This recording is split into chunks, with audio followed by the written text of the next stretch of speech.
চুপ। আর একটা কথা মুখ থেকে যেন না বেরোয়। হায় হায় হায় হায়, নবাবের কুদৃষ্টি আজকে সেই কারণে। হ্যাঁ, আজ মহল থেকে বেরোনোর পরেই তো। পেশার ঠাকুরপো, চুপ করো। কেন চুপ করব? কেন চুপ করবো বৌঠান? বিপদের কথা পরিবারের সামনে আনবো না কেন? কত ক্ষতি করবে আমার মেয়ের। চুপ কর, চুপ। কেন চুপ করব? ক্ষতি তো করছে নবাব, আমি তো ক্ষতি করছি না, নবাব ক্ষতি করছে। আজকে মাঝপথ থেকে তার পালকি নবাব হরণ করে নিয়ে গেল, আর আপনি তাকে উদ্ধার করে নিয়ে এলেন, তাই এত বিলম্ব হলো। আপনি আমাদের ডাকবেন না? আপনি ডাকলে আমরা আসতাম না? আপনার এক আদেশে আমরা নবাবের শিরচ্ছেদ করতাম।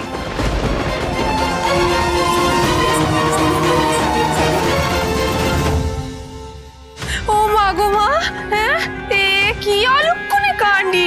ছি ছি ছি ছি ছি ছি ছি ছি ছি ছি ছি ছি।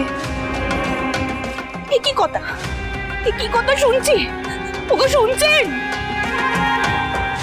রঘুরাজা, এ কি সব শুনছি? এই যদি সত্য ঘটনা হয় তাহলে তো রাজকুমারী অপবিত্র হয়ে গেছে গিয়া। আরে এই অবস্থায় তো এই বিয়ে হতেই পারে না।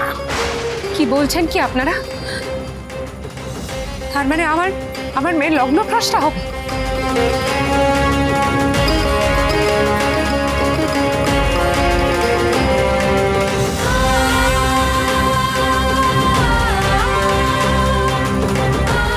অনিমা, এই ঘটনাটা কি সত্যি?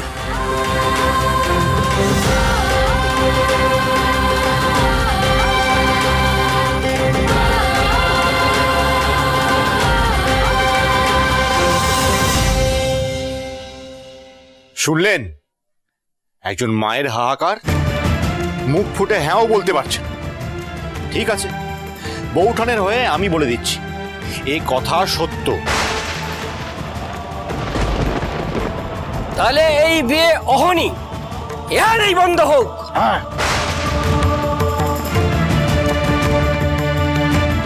কি বলছেন কি তর্কালঙ্কার মশাই? এ হতে পারে না। আচ্ছা তর্কালঙ্কার মশাই, এই দোষ কাটানোর কি কিছু উপায় নেই? আপনারা বুঝতে পারছেন না, আমাদের মেয়ে, আমাদের তারা শেষ হয়ে যাবে। আপনারা শাস্ত্রজ্ঞ ব্রাহ্মণ, উপায় নিশ্চয়ই কিছু আছে। দয়া করে আপনারা বিধান দিন। হ্যাঁ, যে কোনো বিধান, কিন্তু দয়া করে এই বিয়েখানা ভেস্তে দেবেন না। এ বিয়ে বন্ধ হবে না, হতে পারে না, কারণ এর সাথে নাটোরের সম্মান জড়িয়ে আছে, আমাদের তালার জীবন জড়িয়ে আছে। আমি বিধান চেয়েছি তর্কালঙ্কার মশাই, বিধান দিন। উপায় একখান আছে, প্রায়শ্চিত্ত।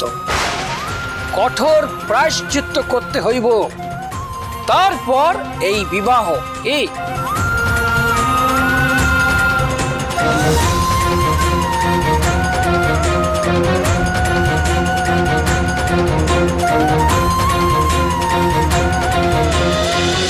রাজরাজেশ্বরী রানী ভবানী, সোম থেকে রবি প্রতিদিন বিকেল 5টায় স্টার জলসায়।